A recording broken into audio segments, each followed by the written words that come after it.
He aquí Sudamérica en 10 datos. Banderas y lemas extraños. Si bien diversas, las banderas de las naciones del suramericano se agrupan claras divisiones. Por el norte tenemos a los herederos de la Gran Colombia, cuyo estandarte fue propuesto por Francisco de Miranda e Izada en la campaña libertadora de Bolívar, donde durante a posteriori sufriría enormes cambios. Cuando el sueño de la Gran Colombia se derrumbó, sus naciones sucesoras adoptaron sus emblemas, inspirado en las múltiples versiones que ésta tuvo. Al este de las naciones gran colombinas tenemos a Surinam, Guyana y a su contraparte francesa. Estas, a tener un pasado común como herederas de los neerlandeses, adoptaron banderas de colores similares. Aunque la Guyana francesa, al ser declarado oficialmente departamento de ultramar francés, adoptó exclusivamente la tricolor de los galos.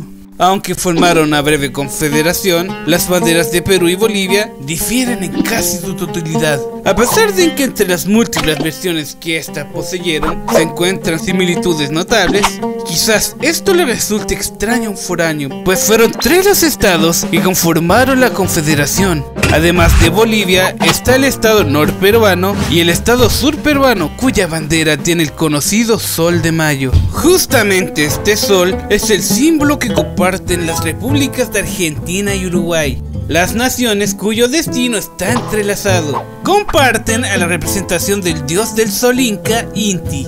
Este símbolo fue también utilizado en el diseño de la bandera de la primera república de Filipinas, además de múltiples diseños argentinos, uruguayos y peruanos. Finalmente, la bandera de Brasil es heredera de su etapa imperial, a la cual se le quitaron los símbolos portugueses de la Casa de Braganza y se aclararon los colores.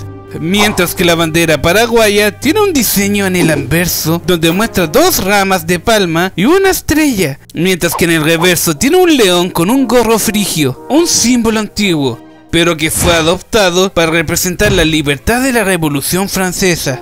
Por último, la bandera de Chile tiene como símbolo a la estrella solitaria, la cual se le conoce como Guñelve o Lucero del Alba, un símbolo mapuche que representa el amanecer. Ciudades a alturas increíbles. Es quizás de público conocimiento a esta altura que con 5100 metros sobre el nivel del mar, La Rinconada en Perú es la ciudad a más altura, no solo de Sudamérica, sino a nivel mundial.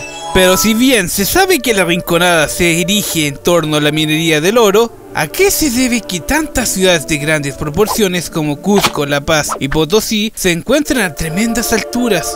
Todas estas urbes se encuentran en la región andina, compartiendo factores geográficos y climáticos.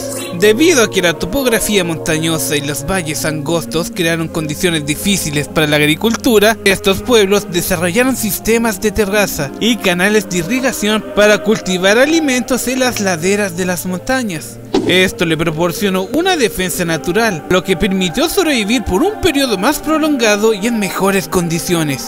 Otro factor importante fue el Imperio Inca, pues estos construyeron una serie de importantes ciudades y fortalezas en los Andes, incluyendo Cusco, que era su capital. Estas ciudades eran centros de poder político y religioso, y estaban ubicadas estratégicamente para controlar y administrar los vastos territorios que conformaban su imperio.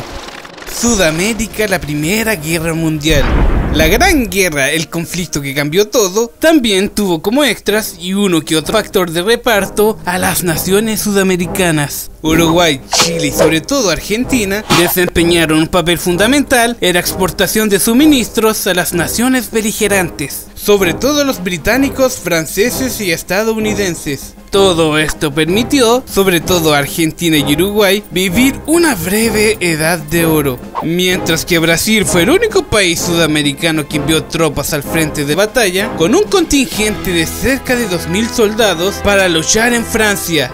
El motivo de aquello fue que el 27 de octubre de 1917, el buque alemán SMS Sidler capturó el barco brasileño Pinheiro Machado frente a las costas de Chile. Los soldados brasileños participaron en varias batallas en la 11ª división del ejército francés, incluyendo la batalla del bosque de Belleau. También fueron utilizados para labores de construcción, reparación de carreteras y transporte de suministros, lugares que no fueron conquistados por los europeos. Uno a uno, los grandes imperios cayeron ante el acero, la pólvora y la viruela europea. Pero como todo en la vida, hay excepciones. A pesar de las distintas razones, ya sea por inaccesibilidad como el Gran Chaco, región compartida entre Bolivia, Argentina, Brasil y Paraguay, los múltiples pueblos soportaron no solo los intentos militares, sino que resistieron a los intentos de los jesuitas de la conquista mediante la fe. Sería hasta finales del siglo XIX cuando las modernas naciones hicieron sentir, aunque tenue, su presencia, que éstas finalmente caerían. Similar situación es la zona remota y montañosa en la selva amazónica de Brasil y Venezuela, donde habitan los milenarios Yanomami. Aun cuando ha sido objetivo de intentos de explotación por parte de misioneros, cazadores y mineros, los Yanomami han logrado mantener gran parte de su cultura y autonomía. Aunque este sería el caso también de la remota Rapa Nui, la región sin conquistar más digna de alabanzas fue el sur del Biobío, en lo que hoy se llama la Araucanía, en la nación moderna de Chile. Hay múltiples factores que explican su éxito absoluto, siendo la principal su rápida adaptación a las armas y estrategias europeas, liderado por fieros guerreros como Lautaro, Caupolicán, Anganamón y Pelantaro. Tal fue su éxito que obligaron al Imperio Hispánico a enviar 1/3, su formación militar más formidable y el único permanente en América, a la Capitanía General de Chile. A esto se sumaría factores claves como un terreno boscoso y montañoso, sumado a un clima impredecible. Los mapuches resistieron los embates imperiales durante toda la colonia, hasta ser anexados a final del siglo XIX por la República de Chile. Hinduismo en Surinam. Al crisol de etnias en América se han de sumar los indios, y no hablo de los indígenas, sino de las personas provenientes de aquel subcontinente.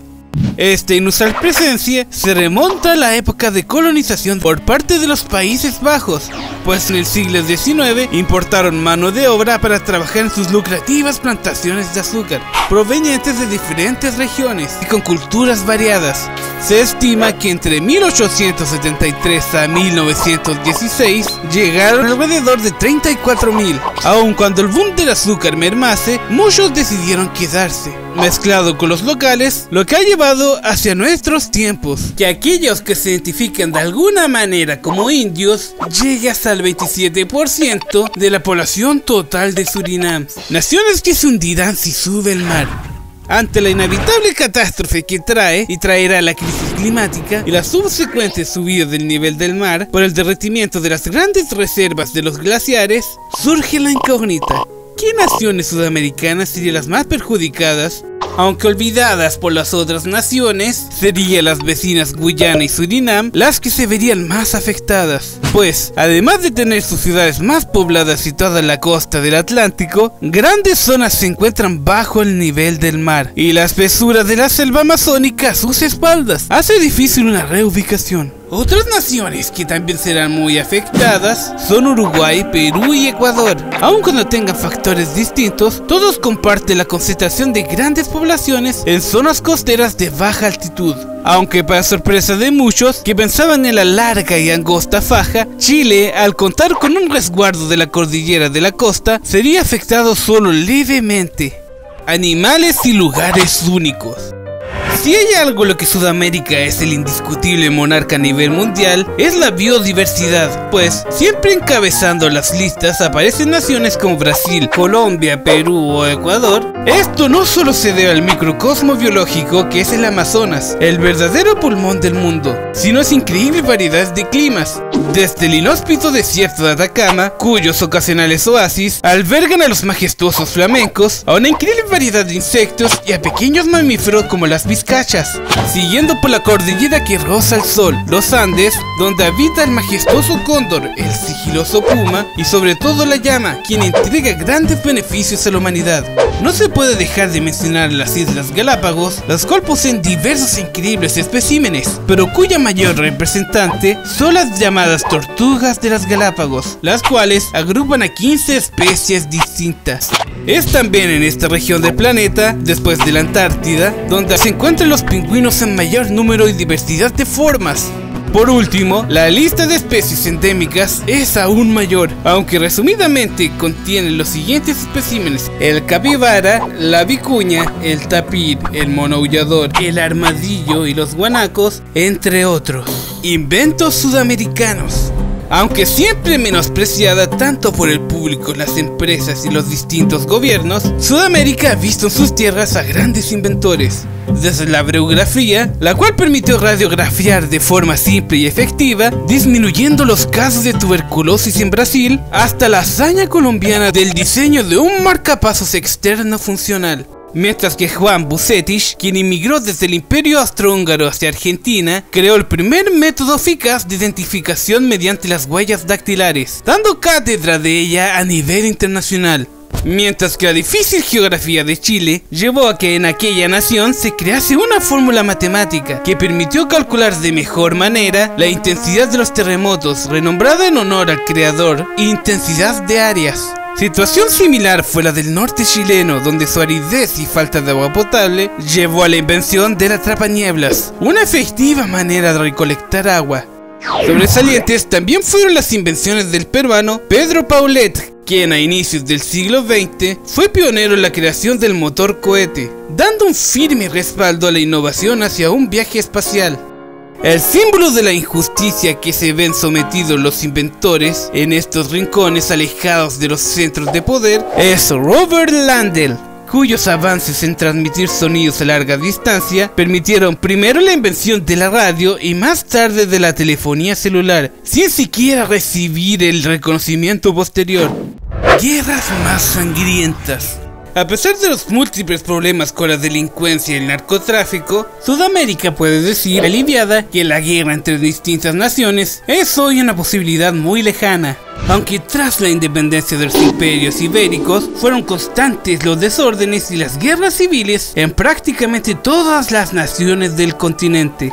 Increíblemente, las dos guerras que más muertes ocasionaron tienen como protagonista a la indómita Paraguay. Primeramente en quizás la guerra más desigual de la historia americana, cuando enfrentó la triple alianza de Argentina, Brasil y Uruguay. A pesar de iniciar en 1864, la fiereza mostrada por los paraguayos alargó 6 años la guerra, que comenzó con las increíbles victorias de los guaraníes, pero que terminó en la masacre de un número que oscila entre el 50 al 90% de la población masculina adulta del Paraguay.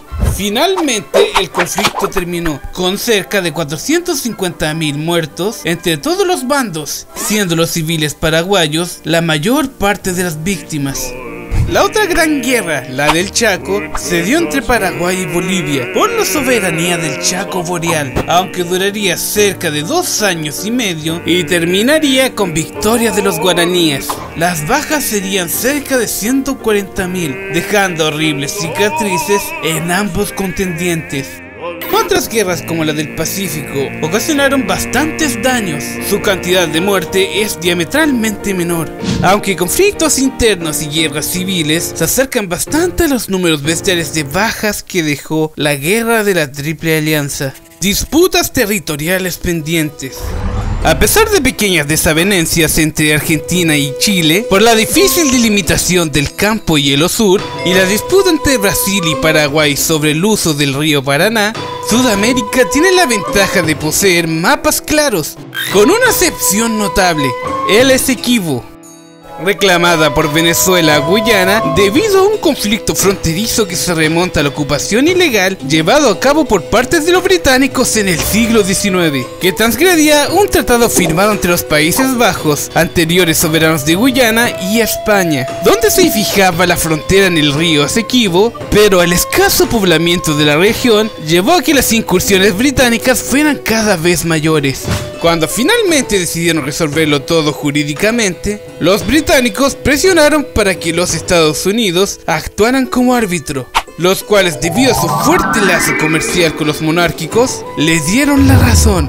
Aunque Guyana acusa a Venezuela de ocupar ilegalmente el oeste de la meseta y Venezuela reclama para sí la totalidad del territorio, Los vastos recursos que posee esta región hacen casi imposible una solución pronta, pues en ella hay grandes intereses empresariales.